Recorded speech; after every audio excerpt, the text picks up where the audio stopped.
Vamos orar.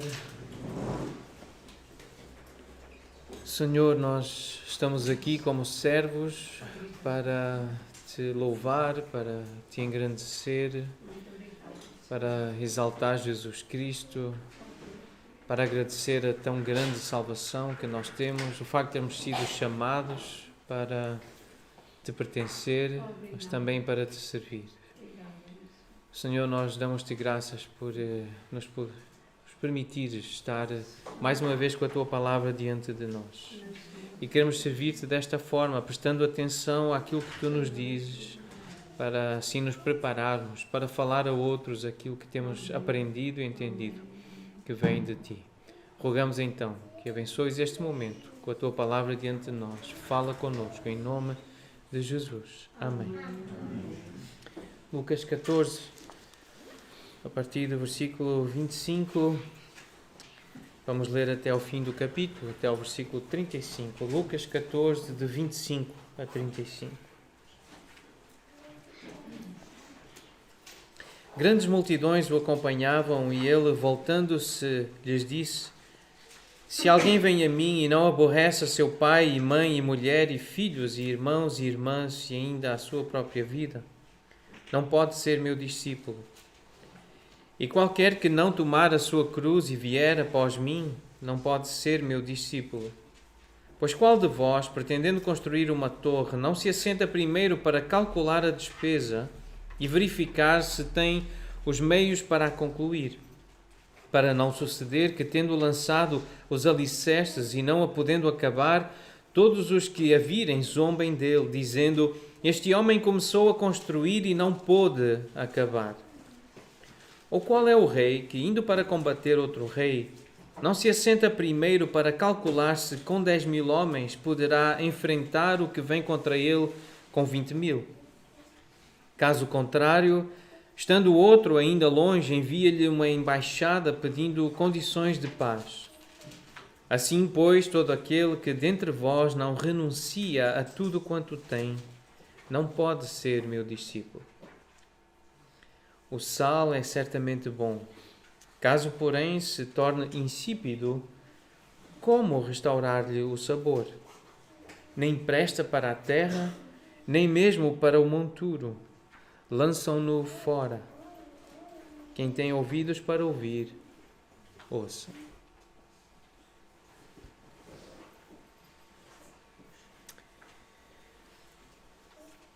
Eu não sabia até há algum tempo atrás que o sal poderia ser um bom presente para alguém. Dar um frasco de sal, um vidrinho de sal, um saquinho de sal seria um presente apreciado. Mas eu descobri isso e realmente já alegrei algumas pessoas com sal, oferecendo sal. Eu fiquei admirado com isso quando soube que poderia agradar alguém comprando um frasco de sal, um saco de sal e oferecer a essa pessoa. E foi uma boa surpresa para mim. Mas o texto diz, no versículo 34, o sal é certamente bom. O sal é bom, é uma boa coisa. Por isso, não deveria eu ficar surpreendido que tivesse a dar um bom presente a alguém dando sal, porque é uma coisa boa.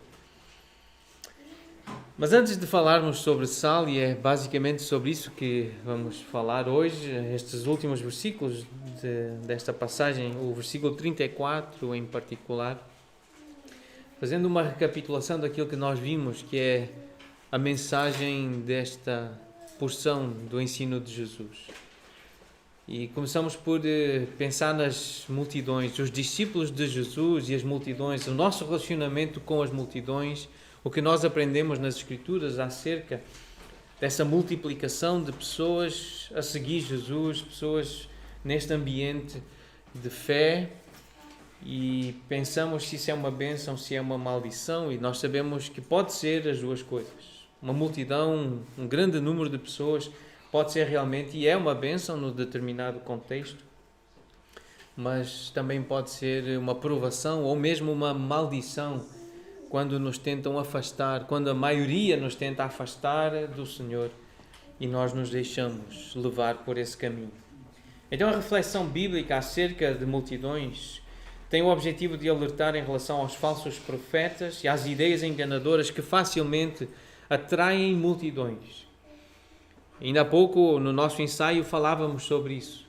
Pessoas com ideias erradas acerca do uso da música, dos instrumentos, da voz, mas como essas pessoas atraem multidões para a sua própria glória, para a sua fama, para proveito próprio e não para a glória de Deus. Mesmo usando músicas e usando canções baseadas na Bíblia, no Evangelho, mas como essas pessoas deturpam o propósito de servir ao Senhor com música, com cânticos, com a arte.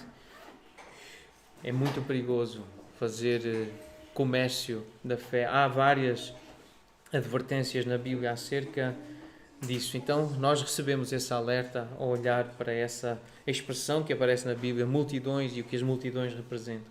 Falamos depois sobre renúncia. Os discípulos de Jesus têm que entender o que significa a renúncia, aborrecer, e é amar menos. Renunciar, amar menos coisas e certas pessoas para mostrarmos que somos realmente discípulos de Jesus, que temos um maior amor por Jesus. E creio que esse é o ponto central deste texto. Amar mais o Senhor, amar mais Jesus. Falamos sobre planeamento e à luz deste texto e destas histórias percebemos que Jesus está a dizer para se avaliar se tem o que é preciso para realmente o seguir, para realmente ser um discípulo dele. Tudo o que é importante na vida deve ser calculado cuidadosamente. Seguir a Cristo, portanto, é a coisa mais importante que nós alguma vez faremos. É mais importante do que qualquer torre ou obra que alguma vez possamos construir, mais importante do que qualquer inimigo que alguma vez tenhamos que enfrentar. Nós dizemos-nos cristãos, nós dizemos que somos seguidores de Jesus Cristo, discípulos dele, somos crentes, somos membros de uma igreja local, mas é possível que nunca nos tenhamos assentado para calcular a despesa de ser cristão, o quanto custa ser crente. Dizemos-nos cristãos, é possível que nunca nos tenhamos assentado para calcular se, com a energia e capacidade que temos, podemos enfrentar os inimigos que vêm contra nós. E perceber, fazer essa conta honesta, consciente, e perceber nós não temos essa capacidade, nós precisamos de uma capacidade superior à nossa.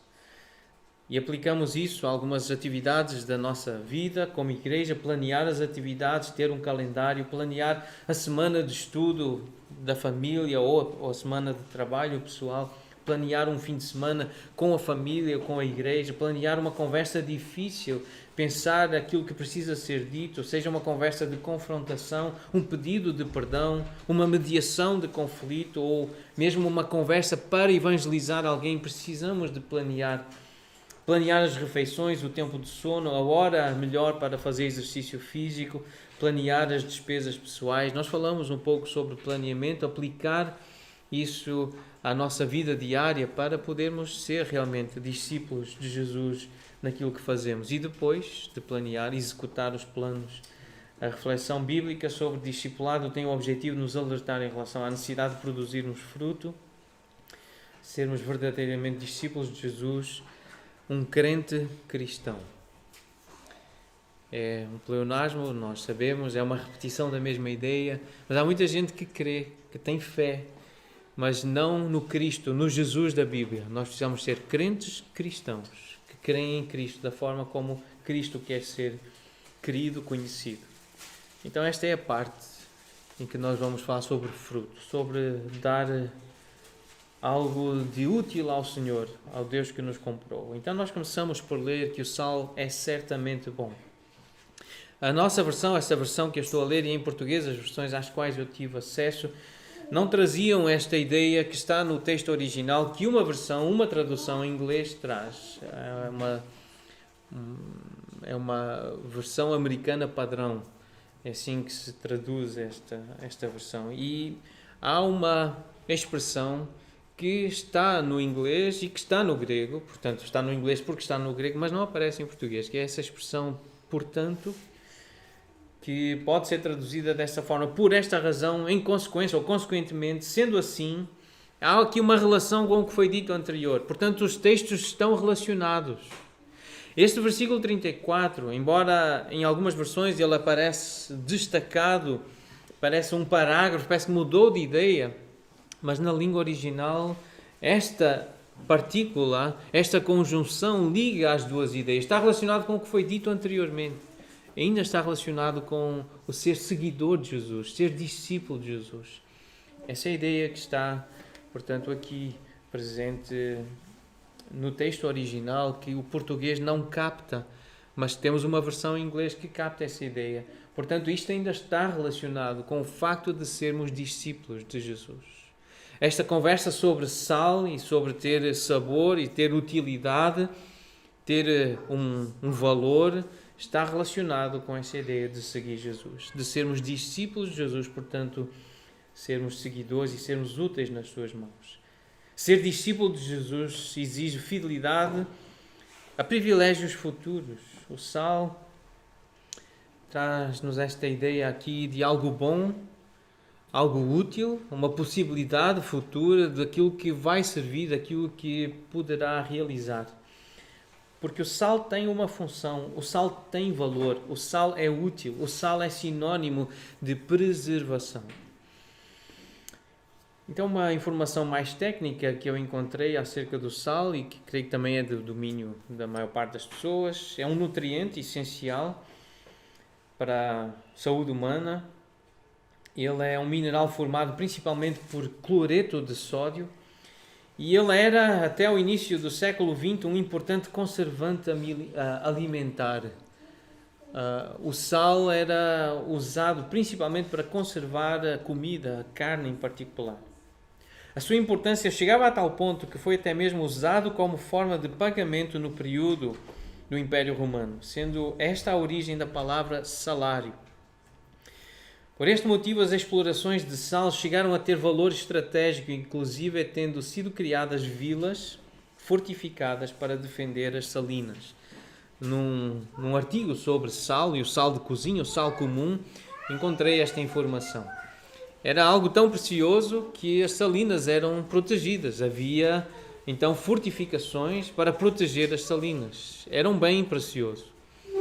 E ainda é um bem importante. O cloreto de sódio e os íons, estes principais componentes do sal, são necessários para a sobrevivência de todos os seres vivos, incluindo os seres humanos.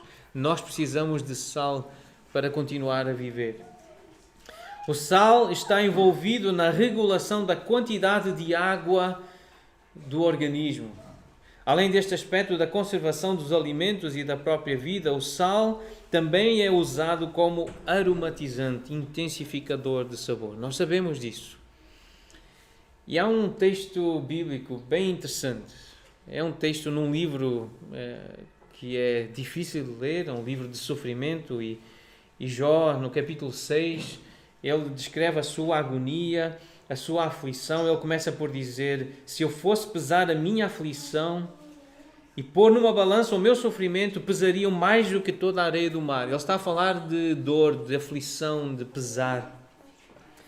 Mas depois, no versículo 6, há uma ilustração. A forma como ele fala do sal diz: as pessoas não se queixam quando falta sal na comida. Estou a ler numa outra versão, na nova versão transformadora. Na versão que eu uso diz: comer-se-á sal, comer-se-á sem sal o que é insípido. Mas a nova versão transformadora, ela traz uma ideia que eu creio que realmente é aquilo que Jó está a querer dizer.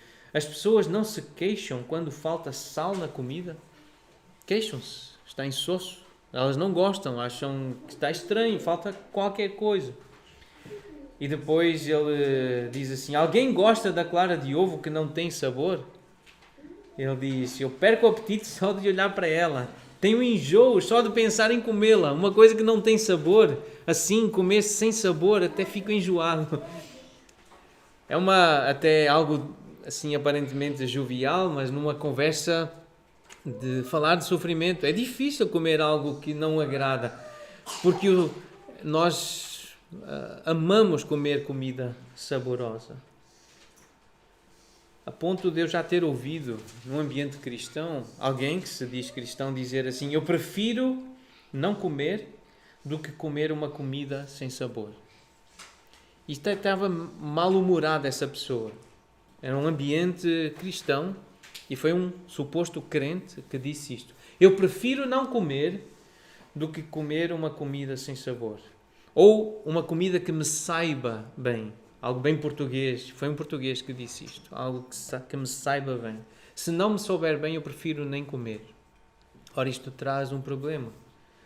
E algo que me incomoda e que eu tenho que lidar. Incomoda-me em mim. Porque eu poderia dizer isto muito bem. Repetir isto e dizer em voz alta. Mas eu tenho que me controlar. Porque eu fiquei perturbado com aquela afirmação, porque eu já ouvi esta pergunta, mas afinal tu vives para comer ou comes para viver? Isto preocupa-me. Se eu dou a ideia de que eu não como porque não me sabe bem, porque eu não gosto deste sabor, eu não vou comer, e que imagem é que eu estou a dar? Eu estou a dar uma imagem, uma ideia de que eu vivo para comer. Eu quero o sabor, eu quero o prazer da comida, eu quero o paladar. E isso incomoda-me. Esse coração, que é o meu coração, que é a minha atitude, isso precisa ser corrigido na minha perspectiva. Eu tenho que me aproximar dos alimentos com gratidão, ainda que não tenha todo o sabor que eu gostaria, mas se eu sei que aquilo me vai alimentar, me vai fortalecer, me vai abençoar, eu vou comer. E eu como, e quero continuar a comer, e quero fazer isso, e desejo que os irmãos que se dizem crentes, se têm uma atitude igual à minha em relação à comida, que a mudem. Que mudem à luz daquilo que eu creio que é a mensagem bíblica. Pode não ter todo o sal ou todo o tempero que deseja, mas se é saudável, se é uma comida boa, então vamos comer.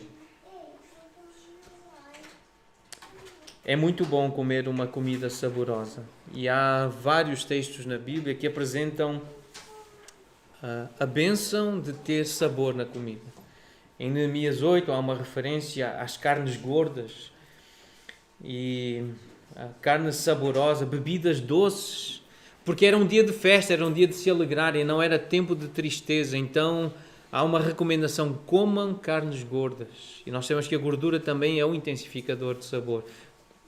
Tomem bebidas doces, porque é um dia de alegria. A alegria do Senhor é a vossa força. Alegrem-se no Senhor. Em Isaías 25, uma visão do reino milenar, quando Jesus virá para reinar sobre o Monte Sião, sobre Jerusalém, reinar na terra, há uma imagem para celebrar a alegria desse momento, e a imagem também é com comida, com um banquete de coisas gordurosas, uma festa com vinhos velhos, pratos gordurosos, com tutanos e vinhos velhos bem clarificados. Está em Isaías 25, imagem do reino, comida saborosa. Então é bom comer comida com sabor e lembrar que o sal tem essa função de intensificar, de realçar, de trazer o aroma, de destacar o aroma da comida. Portanto, a comida é símbolo de bênção de Deus, é comida que o Senhor usa para ilustrar a bênção futura em Apocalipse 22. Essa bênção é simbolizada por um fruto que estará lá naquele lugar, na Nova Jerusalém, naquela cidade que o Senhor está a preparar, ou que já preparou para os seus. Tem um rio da água da vida, brilhante como cristal, que sai do trono de Deus e do Cordeiro. No meio da sua praça, de uma e outra margem do rio, está a árvore da vida, que produz 12 frutos, dando o seu fruto de mês em mês. E a folha da árvore e as folhas são para a cura dos povos. Então, mais uma vez, a comida aqui associada com a bênção. Mas como em todas as coisas da natureza pecaminosa, contaminada pelo pecado, da natureza caída, o consumo de sal também tem o seu lado mau. Como tudo que é bom e que nós gostamos muito, também tem o seu lado mau, que prejudica. Como o consumo excessivo de sódio aumenta o risco de doenças cardiovasculares, as organizações de saúde são unânimes a recomendar que as pessoas reduzam o consumo de sal na dieta. Porque queremos tanto aquele prazer, o sabor da comida, que a tendência é exagerar nas quantidades de sal para ter mais sabor, e isso está a trazer problemas graves. acredita-se, eu creio, e ao ler as informações em Portugal, a principal causa de morte em Portugal está associada à comida, à alimentação. São os infartos, os cárdios, os AVCs, os principais motivos, razões de morte estão associadas à comida e, nomeadamente, ao excesso de sal na comida que nós comemos. Então tem esse lado, o sal também tem esse lado de trazer danos à nossa vida. Tudo tem que ser usado de forma equilibrada, de forma como Deus recomenda, e Deus faz recomendações para o uso do sal. Então, algumas expressões que nós encontramos do uso do sal na Bíblia, era um componente do incenso sagrado. Em Êxodo 30, o Senhor dá instruções a Moisés para produzir aquele incenso com o qual a adoração do Senhor simbolizar das orações, aquele odor que sobe até ao céu. O incenso, a queima do incenso tinha e tem essa simbologia, as orações a subir ao céu, é uma das imagens. Mas o Senhor dá então essas instruções a Moisés e diz: toma substâncias odoríferas, e depois diz: disto farás incenso, perfume segundo a arte do perfumista, temperado com sal, puro e santo. Será para vós outros santíssimo esse incenso. E não poderiam fazer igual para uso próprio, era só para o uso na adoração, só para o uso no tabernáculo, era só para o culto, esse incenso. E tinha que ter lá o sal, como diz na minha versão, puro e santo. As ofertas de manjares. Também no culto, nas ofertas, em Levítico 2, diz: toda a oferta dos teus manjares temperarás com sal. A tua oferta de manjares não deixarás faltar o sal da aliança do teu Deus. Em todas as tuas ofertas aplicarás sal. Em Números 18, versículo 19, nós lemos: todas as ofertas sagradas que os filhos de Israel ofereceram ao Senhor, dei-as a ti, a teus filhos e a tuas filhas contigo por direito perpétuo. Então é esta ideia aqui, esta expressão perpétua, aliança perpétua de sal. Perante o Senhor é esta, para ti e para a tua descendência contigo. Então guardemos esta expressão, aliança perpétua de sal. Segundo Crônicas 13, 5, não vos convém saber que o Senhor, Deus de Israel, deu para sempre a Davi a soberania de Israel, a ele e a seus filhos, por uma aliança de sal? É para sempre. Fez uma aliança com Davi e deu-lhe para sempre a soberania em Israel. O sal era, portanto, o símbolo de uma lealdade permanente ao pacto. Na história judaica, o sal estava associado a promessas e pactos como símbolo de lealdade, de fidelidade, de constância. Eliseu também torna saudáveis as águas de Jericó usando sal. Em 2 Reis, capítulo 2, temos uma história que havia águas que eram más e a terra era estéril. Não se podia beber aquela água. Então Eliseu disse àqueles homens da cidade: trazei-me um prato novo e pondo nele sal. E lhe o trouxeram. Então saiu ele ao manancial das águas e deitou sal nele e disse: assim diz o Senhor, tornei saudáveis estas águas, já não procederá daí morte nem esterilidade. Ficaram, pois, saudáveis aquelas águas até ao dia de hoje, segundo a palavra que Eliseu tinha dito. Não foi o sal que purificou, foi a palavra que Eliseu disse, porque o Senhor mandou dizer. Foi a palavra do Senhor que purificou. Como símbolo, usou o sal. Mas quem purifica e quem tem poder é a palavra, é o próprio Senhor. E quem fala em nome do Senhor. Então é um símbolo de purificação, de pureza, e o sal tem essa imagem também. E no Novo Testamento, nós temos um texto bem conhecido, Mateus 5, versículo 13. Vós, falando para os discípulos, o Senhor Jesus diz: vós sois o sal da terra. Ora, se o sal vier a ser insípido, como lhe restaurar o sabor? Para nada mais presta, senão para, lançado fora, ser pisado pelos homens. Então o Senhor Jesus diz claramente aos discípulos: vós sois o sal da terra.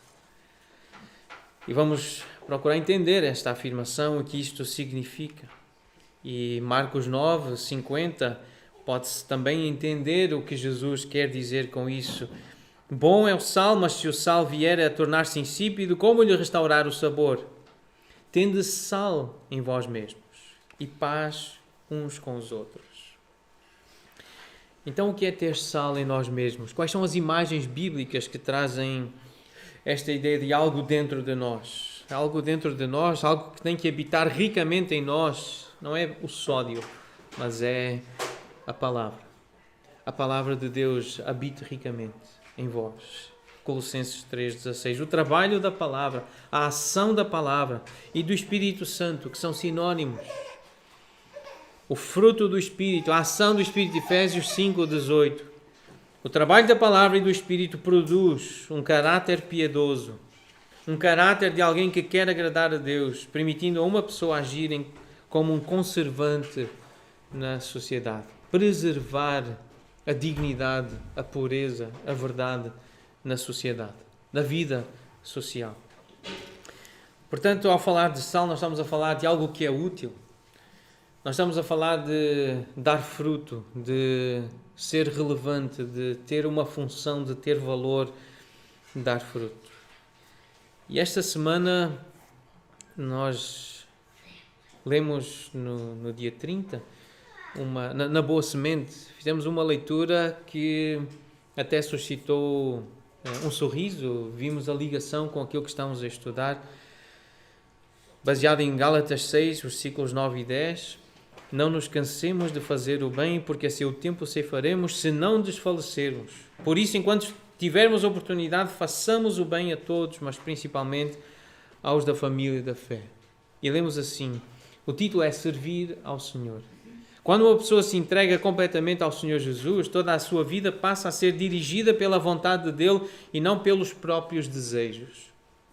Essa pessoa estará disposta a gastar-se e a se deixar gastar em nome do Senhor e da sua obra. Se aquilo que estás a fazer está de acordo com os planos do Senhor, as tuas tarefas não serão um fardo para ti. Pelo contrário, terás a firme convicção de estar a agradar a Deus e isso será a tua maior alegria. Se tens convicção de que estás a fazer a vontade de Deus, estás a agradar ao teu Senhor, isso vai ser uma fonte de grande alegria.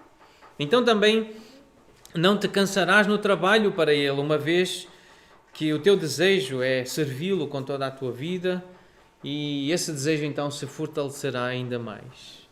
Como uma árvore saudável, tu produzirás brotos, flores e frutos. A aprovação do Senhor sobre as tuas ações será um grande incentivo. Ele plantou-te e concede-te a graça de continuares a dar fruto para Ele e para a sua alegria. E há aqui uma citação de Jeremias, capítulo 17, em que lemos assim, Bendito o homem que confia no Senhor e cuja esperança é o Senhor, porque Ele é como a árvore plantada junto às águas que estende as suas raízes para o ribeiro e não receia quando vem o calor, mas a sua folha fica verde e no ano de sequidão não se perturba, nem deixa de dar fruto. É assim o homem que confia no Senhor. Não deixa de dar fruto, não deixa de ser útil. Muitas vezes contentamos-nos com frutos verdes, frutos não amadurecidos, não maduros. Os frutos verdes são o resultado de dedicarmos ao Senhor apenas o que não nos custa esforço ou o que não tem utilidade para nós. O fruto maduro surge quando um cristão serve ao Senhor com dedicação e está disposto a se sacrificar por isso. Isso tem a ver com autonegação.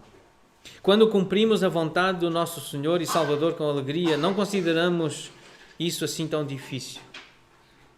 E depois o texto fecha com uma referência a Romanos 12, versículo 1, apresentar o corpo como um sacrifício vivo, santo e agradável. É esse culto ao Senhor. Quando nós nos sacrificamos pelo Senhor, fazemos isso com alegria, porque sabemos o valor que tem servir ao Deus do universo. Agora uma reflexão acerca dos frutos verdes. Frutos verdes não maduros, o que não nos custa esforço, o que não tem utilidade. Isso é o que está em nós, faz parte da nossa natureza preguiçosa, pecaminosa. Nós não queremos muito trabalho, nós queremos fugir daquilo que nos dá trabalho. Nós queremos fazer só o que é fácil, o que é simples, essa é a nossa tendência. O que é difícil, o que é duro, o que é complicado, nós não queremos. Nós queremos coisas rápidas, fáceis, é fruta verde. Mas há uma história muito interessante que mostra esta questão do custo e do preço e de fruto maduro. Davi errou e recebeu um grande castigo. Na verdade, não foi diretamente a ele, foi ao povo. Por causa dele, 70 mil pessoas morreram. Um ato de orgulho, de vaidade, de arrogância de Davi. Teve um grande custo para o povo. E para cessar aquele ato de julgamento de Deus, o próprio Deus orientou Davi a erigir um altar num determinado lugar. Era uma eira, pertencia a um homem chamado Ornã. Então Davi disse a Ornã: dá-me este lugar da eira, a fim de edificar nele um altar ao Senhor, para que cesse a praga de sobre o povo. Dá-mo pelo seu devido valor. Então disse Ornã a Davi: tome-a o rei, meu senhor, para si, e faça dela o que bem lhe parecer. Eis que dou os bois para o holocausto, os trilhos para a lenha, o trigo para a oferta de manjares. Eu dou tudo. Está aqui tudo. Eu dou. Tornou o rei Davi a Ornã e disse: não. Antes, pelo seu inteiro valor, eu a quero comprar. Porque não tomarei o que é teu para o Senhor, nem oferecerei holocausto que não me custe nada. Eu quero pagar. Eu quero pagar o preço. É uma oferta minha ao Senhor. Eu não quero uma coisa fácil, dada. Está aqui, faz tudo, está aqui tudo o que tu precisas. Não te custa nada. Davi entendeu: eu quero adorar o Senhor, eu quero servir ao Senhor. Eu tenho que pagar o preço. O fruto maduro, ele surge quando um cristão serve ao Senhor com dedicação e está disposto a se sacrificar por isso. Isso tem a ver com a autonegação. Então, alguns exemplos de fruto maduro. Tempo a sós com Deus. Leitura bíblica e oração. Isto custa-nos muitas vezes o sono, o conforto, tempo de entretenimento e visibilidade ou reconhecimento. Porque estamos a sós. As pessoas não veem o que estamos a fazer. Ninguém vê. Porque estamos a orar, porque estamos a ler a Bíblia. Muito desse tempo que tem valor da nossa relação com Deus não é percebido, não é visto. É por isso que temos que sacrificar. Às vezes acordar mais cedo ou deitar mais tarde.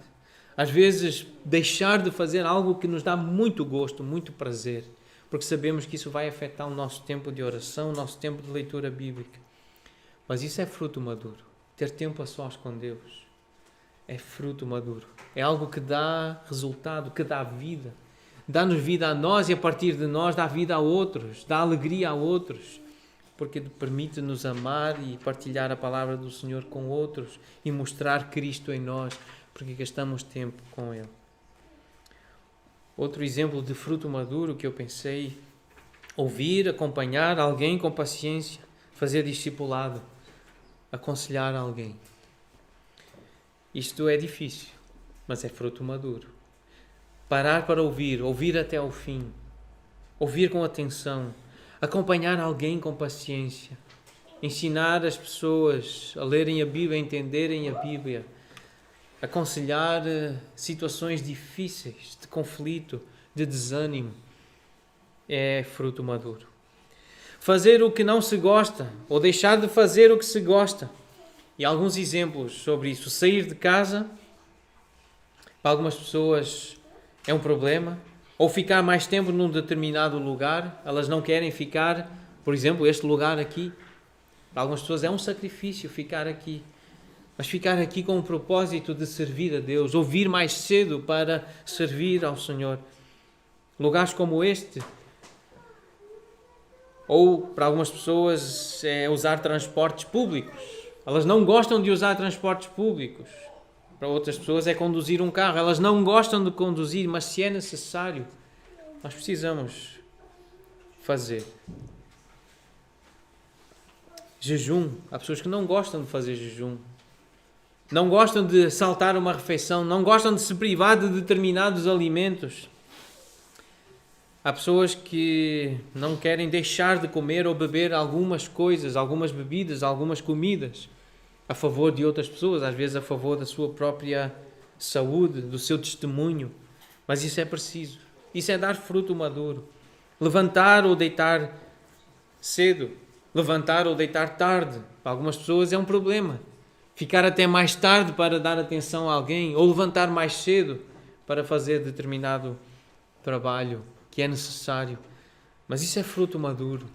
Isso é sacrificarmos-nos. Isso é mostrar que realmente nós estamos com uma atitude de servos. Outra expressão, outro exemplo de um fruto maduro é contribuir financeiramente. Generosidade, responsabilidade, mordomia. Sermos generosos, ajudarmos, sermos responsáveis no uso dos nossos bens, mas contribuirmos. É um sacrifício para algumas pessoas, é difícil.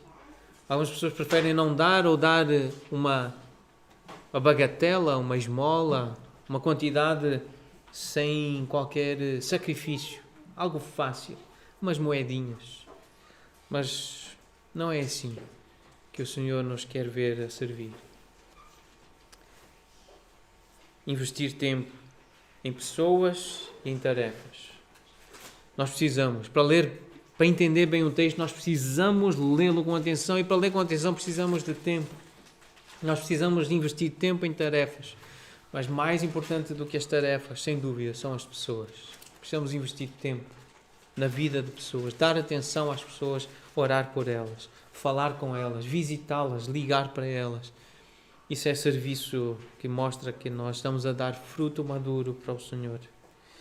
Tudo tem a ver então com a autonegação. O versículo 33 deste texto que estamos a estudar, Lucas 14, diz assim: todo aquele que dentre vós não renuncia a tudo quanto tem não pode ser meu discípulo. Se queremos dar fruto maduro, nós temos que entender o que é renúncia, o que é negar a nós mesmos.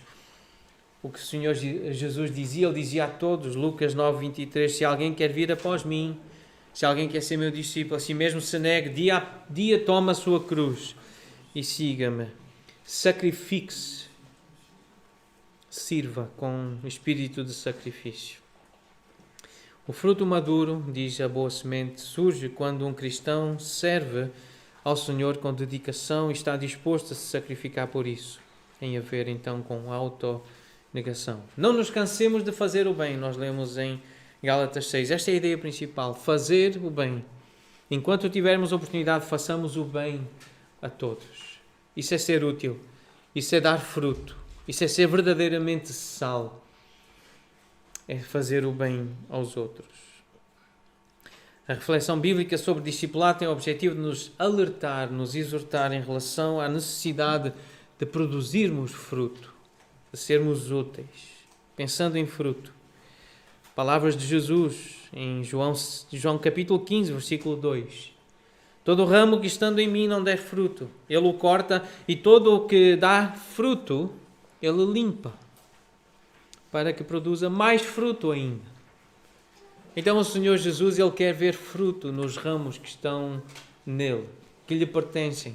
É uma ilustração para os crentes, para os discípulos. Quem está em Cristo, quem anda com Cristo, quem segue Cristo, é como um ramo que está nessa videira e tem que dar fruto. Se não der fruto, Ele corta. E é interessante que se der fruto, Ele limpa para que dê mais fruto ainda. Ele quer mais de nós. Ele espera que sejamos cada vez mais úteis nas suas mãos. Então o Senhor Jesus espera ver fruto. E a Bíblia fala de alguns tipos de fruto. Fruto de arrependimento em Mateus 3. Fruto para santificação em Romanos 6. Estas duas expressões estão ligadas, arrependimento e santificação. Isto está relacionado então com o reconhecimento, com a confissão e o abandono de pecados. Reconhecer que eu pequei. Confessar que eu pequei. E abandonar esse pecado. É isto que significa arrependimento e santificação. É este tipo de fruto que o Senhor quer ver na nossa vida. Se eu sei que isto está errado, se eu sei que isto desagrada a Deus, é contra a lei de Deus, eu preciso me arrepender. Eu preciso me santificar. Eu preciso parar de fazer isso. Isso é dar fruto. A Bíblia diz que isso é fruto que agrada a Deus. Fruto de justiça, em Filipenses 1. Isto está relacionado com retidão, com integridade. É Jesus que é reto, é Ele que é íntegro, é Ele que é plenamente justo, mas Ele comunica-nos essa justiça. Estamos justificados nele. Isso deve gerar gratidão em nós e, como expressão de gratidão, andarmos de uma forma reta e íntegra, procurando fazer o que é certo aos olhos do Senhor. Fruto de luz. A Bíblia em Efésios, capítulo 5, também fala e menciona o fruto da luz. O fruto da luz consiste em toda a bondade e justiça e verdade. Então, o que se espera ver nos discípulos de Jesus, nos seguidores de Jesus, são atos de bondade, sermos bondosos, fazermos o bem, atos de gentileza e de generosidade. Isso é fruto da luz. Em Mateus 5,16, o Senhor Jesus diz: assim brilha a vossa luz diante dos homens, para que vejam as vossas boas obras e glorifiquem a vosso Pai que está nos céus. Quem ainda não conhece Deus, quem não conhece Jesus, vai ver os crentes a fazer boas obras, a serem bondosos, serem gentis, serem educados, e vão perceber, mas o que é que esta pessoa, por que é que esta pessoa é assim? Por que é que ela é educada? Por que é que ela é bondosa? É porque ela é uma árvore que dá fruto. Ela é uma candeia que brilha. Ela tem luz, ela tem utilidade. Então, é isso que Efésios 5:9 diz, que o fruto da luz consiste em toda a bondade e justiça e verdade. Sermos bondosos, sermos gentis. Nós crentes somos convocados a não escondermos a nossa luz.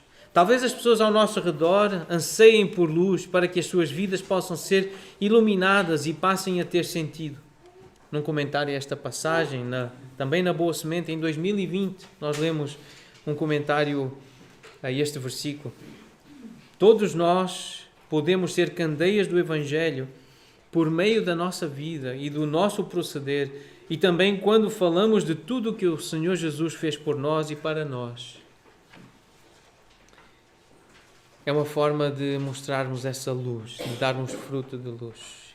E por fim, a Bíblia também fala do fruto do Espírito, que é amor, alegria, paz, longanimidade, benignidade, bondade, fidelidade, mansidão e domínio próprio.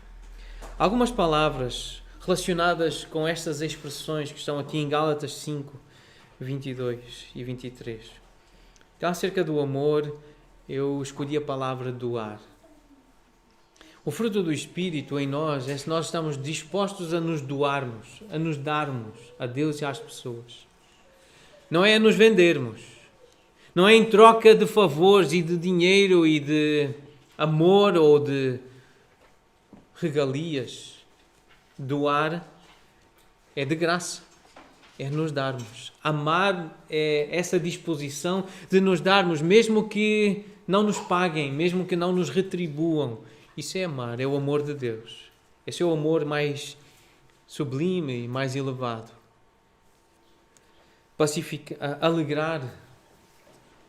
O amor procura levar alegria, levar esperança, levar esse ambiente de bem-aventurança. O amor também se preocupa em pacificar, em trazer paz, especialmente com Deus. O Espírito Santo a agir em nós, Ele quer nos fazer promover a paz, para que possamos ficar sem conflitos, sem guerra, sem inquietude. O Espírito em nós, a frutificar, também nos ajuda a esperar, a sermos pacientes. Essa ideia da longanimidade. Uma pessoa que tem o Espírito Santo é uma pessoa que sabe esperar. Uma pessoa benigna, ou seja, ela fala o bem e procura ver o bem no outro, fazer o bem. Então, bem dizer é outra palavra relacionada com a benignidade. Ajudar, ser útil, portanto, o que é que eu posso fazer para ajudar? A ideia de bondade. Corresponder. Quando se fala em fidelidade, o verbo que me ocorreu foi esse corresponder. Há uma expectativa, há um padrão e nós devemos corresponder a esse padrão. Nós devemos fazer essa correspondência com aquilo que se espera. Isso é ser fiel. Pensando em mansidão, o verbo que me ocorreu como evidência do fruto do Espírito é sofrer. Está disposto a sofrer. O amor tudo sofre. Alguém que tem o Espírito Santo, alguém que é de Jesus, está disposto a sofrer. Dor física, inclusive. Fome, frio, cansaço, por amor a Deus e às pessoas. Então uma pessoa mansa é uma pessoa que está disposta a sofrer. Um animal manso é conhecido quando alguém bate ou alguém fere um animal e o animal sofre calado, sofre quieto. Ele não ataca, ele não se vinga, ele não quer agredir de volta. Então a mansidão está muito associada ao sofrimento, a sofrer, ter uma disposição para sofrer. Isso é ser manso. E domínio próprio é acalmar. O verbo que eu escolhi foi acalmar. Acalmar desejos, acalmar nervosismo, ansiedade. Isso é ter domínio próprio. É fazer mais devagar. É fazer com menos intensidade. Então, algumas palavras: doar, alegrar, pacificar, esperar, bendizer, ajudar, corresponder, sofrer e acalmar. Espera-se que um verdadeiro discípulo de Jesus dê este tipo de fruto, que tenha utilidade. Porque se não tiver utilidade, há uma história que nos deve também alertar. Em Lucas 13, a partir do versículo 6. Jesus preferiu a seguinte parábola. Certo homem tinha uma figueira plantada na sua vinha e, vindo procurar fruto nela, não achou. Pelo que disse ao viticultor: há 3 anos eu venho procurar fruto nesta figueira e não acho. Podes cortá-la. Para que está ela ainda ocupando inutilmente a terra? Ele, porém, respondeu: Senhor, deixa ainda este ano até que eu escave ao redor dela e lhe ponha estrume. Se vier a dar fruto, bem está. Se não, mandarás cortá-la. Então espera-se que um verdadeiro discípulo de Jesus dê fruto, que tenha utilidade. Porque o Senhor vê, ali uma árvore está plantada, ali um ramo que está pendurado. E se não estiver a dar fruto, isso incomoda o Senhor. Ele acha que ele está a ocupar espaço e de forma inútil. E Ele quer tirar, Ele quer cortar. Então isto é uma severa exortação, muito séria exortação, que vem do próprio Senhor Jesus, acerca da necessidade de darmos fruto, o que o Senhor espera. Então, resumindo esta passagem que nós temos estado a estudar, o que Jesus está a pedir é o seguinte: põe de lado o passado, avalia a capacidade presente e compromete-te comigo para uma lealdade a longo prazo no futuro. Eu vou usar-te para o bem. Eu vou fazer de ti uma influência preservadora da justiça. Serás o sal da terra. Esta é a conversa de Jesus. Este é o discurso de Jesus. Não penses em te deixares de usar, a menos que pretendas ser fiel até ao fim da carreira. Jesus quer uma salinidade, uma utilidade a longo prazo. Ele está a pedir fidelidade a longo prazo. Jesus não está interessado em discípulos como aqueles descritos em João 6,66. Muitos dos seus discípulos o abandonaram e já não andavam com ele. Não são estes discípulos que Jesus quer. Ele disse: ninguém que tendo posto a mão no arado olha para trás é apto para o reino de Deus. Esses não vão estar comigo no reino. Aqueles que começam a obra, mas que depois olham para trás e se arrependem e que abandonam. Não, nós não somos dos que retrocedem para a perdição. Nós somos, entretanto, da fé para a conservação da alma. Isso é conversa de crente, isso é a linguagem de alguém que tem fé e que entendeu o que Jesus disse. E é isso que nós devemos repetir. O que está em Hebreus 10:39. Nós não somos daqueles que retrocedem para a perdição, para estarem fora do reino. Nós queremos dar fruto. E fruto de fé. Eu creio na palavra e a palavra gera esse fruto. É a palavra que gera essa pureza e essa santificação em mim. A seu tempo ceifaremos, se não desfalecermos. O crente não desfalece. O crente, o verdadeiro discípulo, não desiste, não para de lutar para dar fruto, para ser útil nas mãos do Senhor, para ter sabor, para preservar. Então Jesus pede e espera a lealdade para toda a vida, um compromisso para continuar a ser o que Ele quer que nós sejamos neste mundo. Porque se não for assim, então nós seremos inúteis para Ele. Se não houver um lugar para Ele nos colocar, se nós não servimos aqui, se nós não somos bons ali, o que resta é sermos lançados fora, sermos cortados. Esta é uma afirmação muito forte. Qualquer seguidor temporário, qualquer projeto de discípulos será julgado e condenado. Jesus fala de choro, pranto, ranger de dentes, fogo, enxofre. São expressões que Jesus usa para descrever o juízo eterno. Quem está lançado fora da sua presença, quem é cortado da sua presença. Não há lugar intermediário. Não existe aniquilação, não existe o nada. Existe bênção ou maldição. Existe consolo ou tortura. É como se Jesus dissesse: não comeces a seguir-me até estás pronto para deixar o passado e para afirmar que o arrependimento e a fé do teu coração te conduzirão a um compromisso de uma vida de serviço fiel, leal, a longo prazo. Um compromisso para um futuro privilegiado de servir como sal no mundo que está em decadência e que está a apodrecer. Nós sabemos que as nossas vidas estão cheias de momentos de fracasso. Eu sei disso, nós sabemos disso. Momentos em que a família domina sobre a vontade do Senhor. Momentos em que as coisas que nós gostamos estão acima da vontade do Senhor. Há momentos em que nós nos perguntamos se a nossa fé é tudo o que a nossa fé deveria ser e se temos o que é necessário para concluir a construção daquela torre, aquele projeto que nós começamos. Há alturas em que nós começamos, mesmo sendo sal, a perder a nossa influência por causa da presença de pecado nas nossas vidas. Há momentos assim. Momentos de fracasso. Mas momentos assim não invalidam a direção do coração habitado pelo Espírito Santo. Nós ficamos muito tristes por causa desses momentos. Nós sabemos que estas coisas vão acontecer enquanto estivermos neste corpo, mas elas não invalidam a ação do Espírito Santo no nosso coração.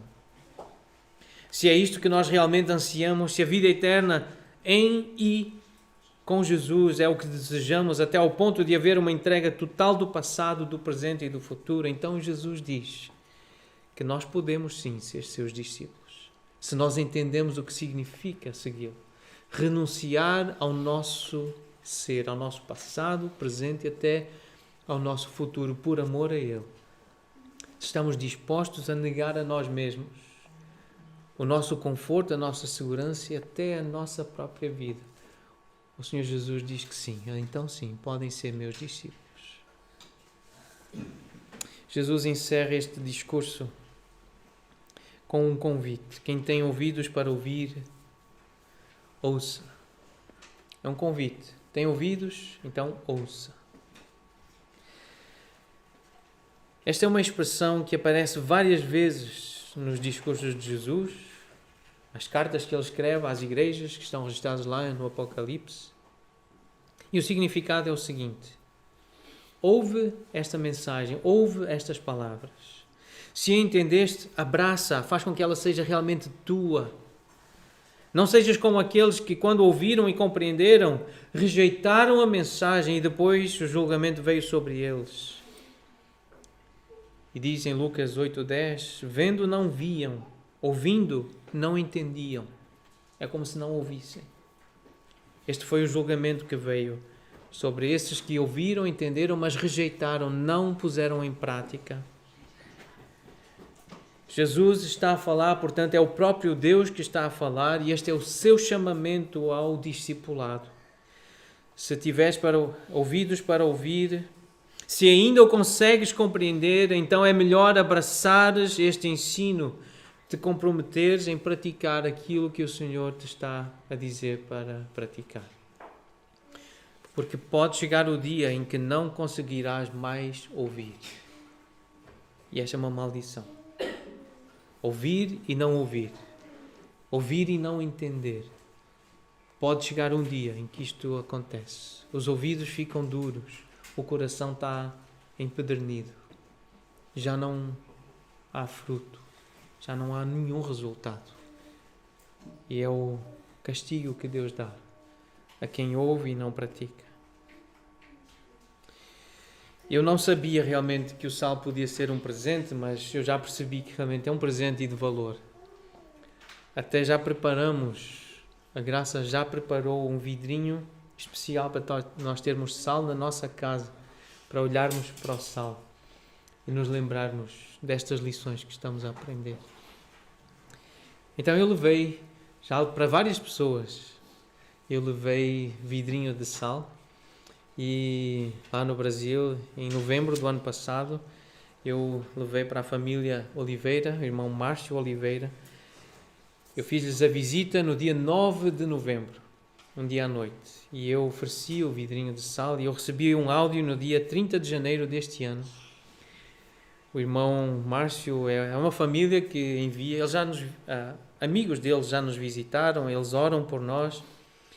E no final dessa mensagem em áudio, ele disse assim: eu lembro bastante do sal, daquele versículo, para a gente ter cuidado ao falar palavras temperadas com sal. Então é isso, pastor, um grande abraço, Deus abençoe. Ele não esqueceu daquele presente e do versículo que eu li com ele e com a família. Colossenses 4, versículos 5 e 6. Eu ofereci o vidrinho de sal, uma tampa de cortiça, um símbolo bem português, a cortiça. Mas eu lembrei destes versículos e Paulo diz assim à igreja de Colossos: portai-vos com sabedoria para com os que são de fora. Aproveitai as oportunidades. A vossa palavra seja sempre agradável, temperada com sal, para saberdes como deveis responder a cada um. Portai-vos com sabedoria para com os que são de fora. Um bom testemunho como cristão. Sensibilidade, discernimento, paciência com os que são de fora. Sabermos lidar com aqueles que não são como nós, crentes ainda. Dar-nos um bom testemunho para mostrarmos quem é Jesus, o seu amor. Aproveitai as oportunidades. Então isto exige preparação, atenção, estarmos ligados, mas também exige ousadia, coragem para aproveitar as oportunidades de falar de Jesus, mostrar quem Deus é, o que Ele fez por nós. Aproveitai as oportunidades. Palavra sempre agradável, temperada com sal, para saberdes como deveis responder a cada um. E há um texto paralelo que diz exatamente o que é isto. Em Efésios 4:29, palavras boas para edificação, para o crescimento do outro. Não para ele ficar mais para baixo, mas para ele crescer, para ele se fortalecer, conforme a necessidade, e assim transmite a graça, gentileza, amabilidade aos que ouvem as nossas palavras. Isto revela-se em mansidão, em palavras gentis, mansas. Isto demonstra empatia, pormos-nos no lugar do outro, sentirmos o que o outro sente, tentarmos entender o mundo dele, o pensamento dele. Isto são, então, palavras agradáveis que podem ser adequadas ao momento, conforme a necessidade, para transmitir a graça do Senhor. E em Romanos 14 nós lemos: aquele que deste modo serve a Cristo, aquele que deste modo salga a terra, aquele que deste modo tem este tipo de sabor, esta utilidade, que dá este fruto, é agradável a Deus e aprovado pelos homens. Certamente os homens de Deus, o povo de Deus, vai aprovar. Gente que serve a Deus desta forma. Gente que é útil a Deus desta forma. Assim, pois, nós seguimos as coisas da paz e também as da edificação de uns para com os outros. Se somos discípulos de Jesus, é com isto que nós nos comprometemos. Com o crescimento dos outros, com o bem dos outros, com a paz dos outros com Deus, com a paz connosco. Nós trabalhamos para isso. Nós somos úteis nas mãos de Deus para isso. Nós damos esse tipo de fruto. Nós salgamos a terra dessa forma. Nós intensificamos o sabor da vida cristã assim. Nós transmitimos dessa forma o cheiro de Cristo. É um cheiro agradável. Quem serve desta forma é agradável a Deus e aos homens. Esta é a nossa oração. Senhor, usa-me desta forma. Eis-me aqui. Usa-me a mim. Faz-me um servo teu. Vamos orar isso.